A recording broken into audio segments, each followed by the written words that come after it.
Nakikiusap naman kami, tapusin lang.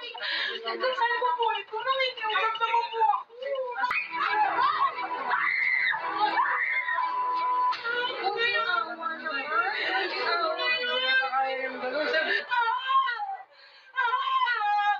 The audacity to ask for a delay, huh? Kung yan ang pinaka-importanting araw sa buhay mo, deserve na masira yan.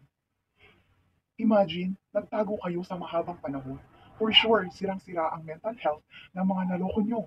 Kulang na kulang pa yan sa emotional damage na ginawa nyo. You can't ask the police to pause their job. Hindi naman mangyayari yan kung hindi kayo ng-scout. The most unforgettable moment of her life. Bilang isang babae, sino ba naman sa atin ang hindi nangarap na magkaroon or makaranas ng isang fairy tale wedding? Siyempre, pinangarap natin yan, kahit ako pinangarap ko yan. Pero what if yung pinapangarap mo na magiging isa sa pinakamasayang araw sa buhay mo is yun pala yung pinaka-worst nightmare na mangyayari sa'yo? Guys, hello, it's me Simplian. At sa video to, pag-uusapan nga natin ang nangyari dito sa isang bride-to-be na to, na nang scam, marami siyang nabiktimang tao, and sa mismong araw ng kanyang kasal, sinerve sa kanya yung kanyang bad karma. Naniniwala din ba kayo sa kasabihang life is an echo? Or ang buhay ay isang alingaw-ngaw? Ang sabi nga is, what you send out comes back to you. What you sow, you reap. Kung ano yung tinanim mo, syempre yun yung aanihin mo. What you give, you get. Kung ano yung binigay mo, yun yung makukuha mo. What you see in others exists in you. Radiate and give love, and love comes back to you. So yon, ang kwento ng babaeng to is, marami daw siyang na-scam. And I think, kung hindi ako nagkakamali, mga nasa 10. And sa isang tao pa lang, ay 5 million na yung na-scam niya. Imagine, ang laki-laki. Ang ginagawa niya is, nagdidili siya or nagbebenta siya ng mga lupa, mga properties, and ang ginagamit niya, ang binibigay niya is mga fake na documents, yung mga papeles na hindi totoo. And ngayon, syempre sa dami ng nabiktima niya, lahat yon nagsumbong sa pulis. And of course, yung pulis naman is ginawa naman yung best nila para matunton itong babaeng to. And sa mismong araw ng kanyang kasal, saka doon binigay or nilabas yung kanyang warrant of arrest. So, ito na yung kanyang bad karma. So, imagine, sa mismong araw ng kanyang kasal, isa sa pinaka hindi malilimutang yugto ng buhay ng isang babae, diba nating, lalo na tayong mga babae, napaka-special ng kasal, diba? So, doon, sinerve yung bad karma sa kanya. And ang nangyari is, nagmakaawa tong bride-to-be na, pwede po ba pakatapos na lang ng kasal sa kanyo, ako hulihin? So, ganyan. Ang mahirap kasi sa iba is, kapag ginagawa nila yung kasalanan, diba? Pag ginagawa nila yung mali, hindi nila iniisip kung ano yung mararamdaman ng ibang tao na gagawa nila ng mali. Wala silang simpatya, wala silang pakialam kung ano yung mararamdaman ng mga taong biniktima nila. Pero ito, nung ginawa na sa kanya, nung isi-serve na sa kanya yung karma niya, is siya pa yung may ganang mag-demand, di ba? Na pwede po ba, wag ngayon, kasi kasal ko ngayon. Ang mahirap kasi dito sa babaeng to, ang sabi ng pulis ay ilang beses niya nang ginawa yung panlolokong to. Nagkaroon na siya ng case na estafa din, year 2020. Pero ginawa niya pa rin. Hindi siya natuto, inulit niya pa rin. Hindi pa rin siya natuto sa lesson, di ba? Wala pa rin siyang nakuhang leksyon. So, ang nangyari sa kanyang karma this time is mas malala dahil sa mismong araw ng kasal niya. Imagine, nandun lahat, Kumbaga, nandun lahat ng mga kamag-anak mo, mga friends mo, mga ninong, ninang, mga bigatin yan, di ba? Napakaraming tao yung nag-aabang sa'yo na lumabas ka at maglakad ka sa aisle. Pero anong nangyari? Ito, pinakilala siya sa mga tao na ganito siya, di ba? And pati sa social media, na-post na siya. Maybe, hindi pinakita yung mukha, pero alam niya sa sarili niya na ako yan. So, yung ending is hindi natuloy yung kasal. Kasi hindi naman pwedeng um, yung mga pulis ay bigyan siya ng consideration. Diba? Hindi pwedeng ganun. Kung ano yung dapat gawin ng pulis is yung dapat. Hindi, wag na tayong mag-demand pa. Diba? Tayo na nga yung may ginawang masama. Tayo pa yung may ganang mag-demand. Well, hindi naman pwede yung ganun. Diba po ba? Kung tayo yung may ginawang masama, dapat tayong magpakumbaba.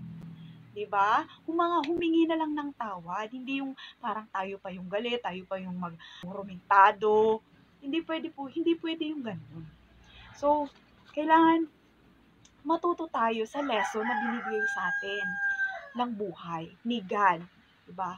Ng mas mataas sa atin. Kasi merong mas mataas sa atin, okay? Ano yung moral of the story? Hindi naman natin kailangang ma-experience, personal na ma-experience yung nangyari sa kanya para meron tayong matutunan. Para meron tayong makuhang lesson dito sa story na to, di ba po ba? So, ano yung lesson dito? So, first is, hindi natin kayang baguhin ang isang tao. Yun yung totoo. Hindi natin kayang diktahan ang isang tao. Hindi natin kayang hawakan yung isip niya. Hindi natin siya kayang kontrolin.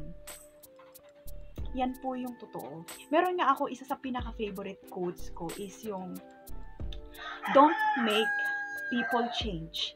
Pray for them and let God do the changing. So, napakaganda nun, diba? Huwag nating pwersa na magbago ang isang tao dahil hindi yan mangyayari. Ipanalangin natin sila. And si God na yung bahala na magturo sa kanila kung papaano magbago. Kasi hanggat hindi nila nakikilala ang Diyos, wala silang pananampalataya, hindi nila alam yung tama at mali.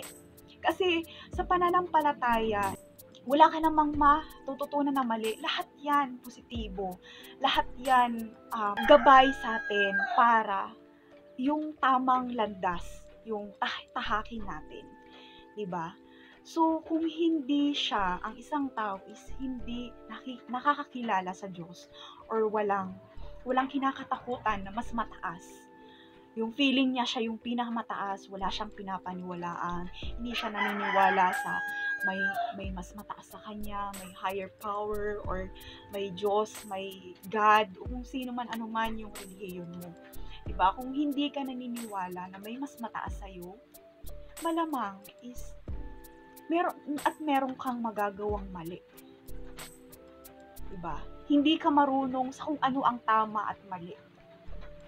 Wala kang pakialam sa kung ano yung nararamdaman ng ibang tao. Wala kang simpatya sa ibang tao, sarili mo lang yung iniisip mo, diba? Kung ikaw, wala kang kinakatakutan, ibig sabihin, sarili mo lang yung iniisip mo. So, hindi pwedeng ganun. Isa pa, kapag ang tao is pera lang ang importante sa kanya, ang pera ang dinudiyos niya, malamang, makakagawa siya na mali sa kapwa. Diba? So, yun po yung dapat nating iwasan. Kailangan meron tayong takot sa taas. Diba?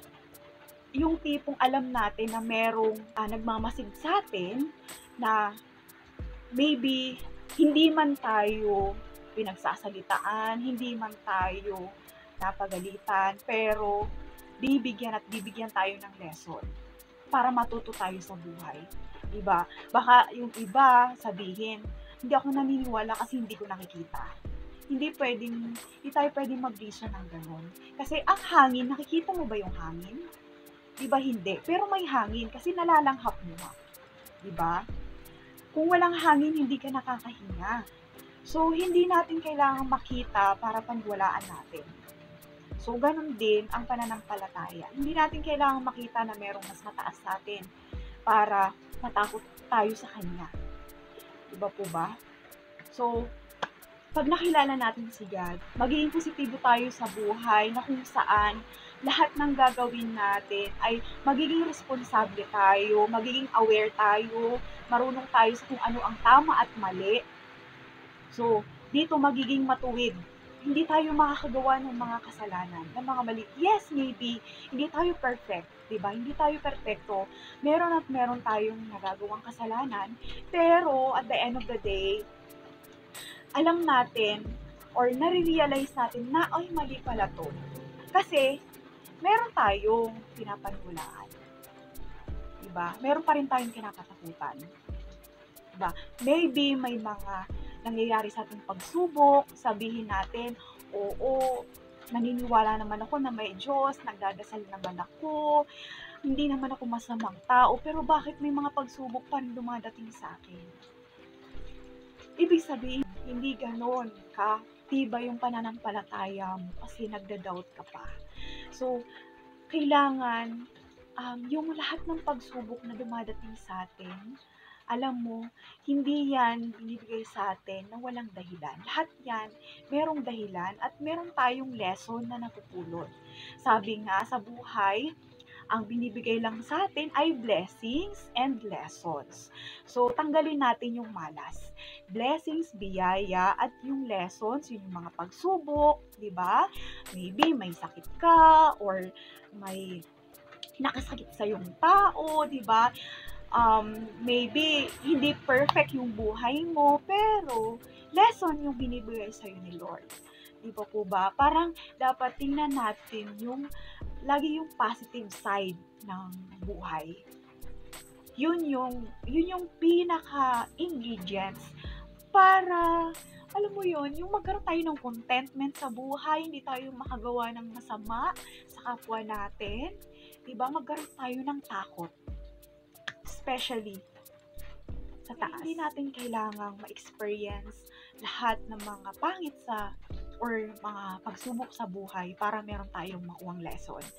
Minsan, may mga tao sa paligid natin, may mga pinapadala si God na sign or tao sa buhay natin na yun pala ay magbibigay sa atin ng lesson, di ba po ba? So, ito, katulad nito, yung kwento ni ate. So, ito is hindi natin kailangang mang-scam para matutunan natin kung ano yung lesson na binibigay sa kanya ni God. Di ba po ba? So, talagang sa buhay, kung ano yung binigay mo, kung ano yung tinanim mo, yun yung aanihin mo. So, anong kailangan? Magtanim tayo ng maganda. Magtanim tayo ng kabutihan. Hindi naman mahirap maging mabuti. Hindi ko sinasabing maging perfect tayo, maging perfecto ka. Kasi ako hindi rin ako perfect, di ba? Ang dami kong mga nagawang mga kasalanan, pero alam ko sa sarili ko na natututo ako. Kaya habang tumatanda ako, nagmamature ng isip ko. So, ganun yun. So, kasi hindi pwedeng tumanda tayo ng paurong. Dapat tumanda tayo na nagmamature tayo. Di ba po ba? So, yun. So, yun lang. So, kung ayaw mong mangyari sa'yo yung pinaka-worst, kung ayaw mong may mangyaring masama sa'yo, huwag kang gumawa ng masama. So, ganun lang din po yun. Kung kabutihan ang gusto mong mangyari sa'yo, positibo, maging mapayapa ang buhay mo, so, maging positibo ka rin sa buhay at maging payapa ka lang din. Huwag kang magsimula ng away. Diba? Huwag kang gumawa ng masama. So, ganun lang po ang buhay. So, yun, maraming salamat sa panonood at kung nagustuhan mo ang video kong to, kindly like and subscribe to my YouTube channel. Maraming salamat and see you sa aking next upload. Bye!